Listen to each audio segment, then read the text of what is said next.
Now to ongoing problems affecting the New Zealand Transport Agency and the issues with dodgy warrants of fitness.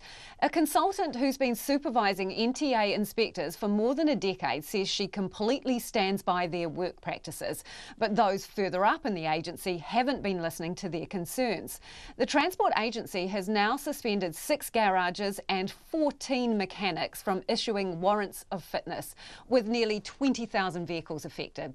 The agency admits that many of the garages have had a long history of non-compliance, and some of those doing the inspections have told Checkpoint they did try and sound the alarm. Our reporter Nita Blake-Person and cameraman Nick Monroe have the latest on the saga. Peering into this Toyota four-wheel drive, Terry Elphick is sceptical about whether it will get its warrant of fitness. His Auckland garage is one of several rechecking vehicles which got warrants from the nearby Westland Mechanical and Tyres, which was recently suspended for the NZTA for being non-compliant. We've seen a couple, but they're coming in very slowly in drips and drabs. But as I've spoken to a couple of the other workshops around the area, they're seeing roughly the same, sort of, starting off 2 and 3. Mr. Elphick says some people won't be in a hurry to get their cars rechecked. It's a sort of adage that I hear around that we know the vehicle's not going to pass a proper warrant, let's take it to these guys because we know that we're going to get one from them, and that should never be the case. But Andrea Andrews, a consultant working with NZTA compliance officers, says they've been sounding the alarm about dodgy garages for years and no one's been listening. I'm sure that they've seen on a day-to-day basis that these people have been non-compliant for some time, and that they've been actively trying to do something about it. Ms Andrews has been in the business for 16 years and says the officers she deals with are excellent, but there's a gap between them and the rest of the agency. With just 20 compliance officers responsible for checking around 12,000 garages and mechanics, keeping on top of them all is an impossible task. They are the face of NZTA on a day-to-day basis. So I would imagine that they are the people that everybody's looking to for these problems instead of maybe high up.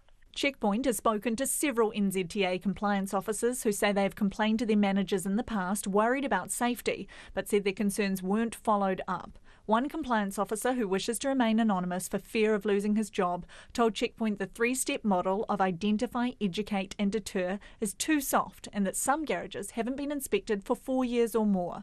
Given the potential safety risks and the scale of the problem, Checkpoint wanted to know why. We also wanted to know how many employees are subject to disciplinary proceedings, either for talking to the media or signing off on compliance for garages found to be in breach of regulation. NZTA has declined our request for an interview.